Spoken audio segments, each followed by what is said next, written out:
म्याग्दी जिल्लाको स्थानीय निकायहरूमा पनि केही मात्रामा चाहिँ गएको छ।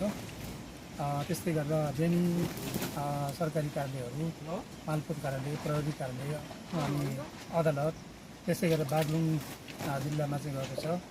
प्रेसहरूमा चाहिँ जान्छ कमसुरहरू छपाउनुको लागि, अरू अफिसियली पेपरहरू चाहिँ को लागि प्रिन्ट पेपरहरूको लागि जान्छ।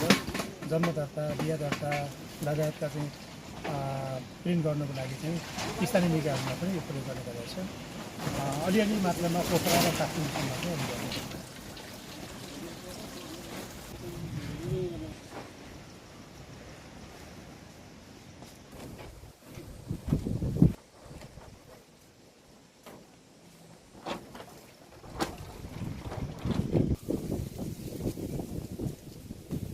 पछि भिजाएर पकाएर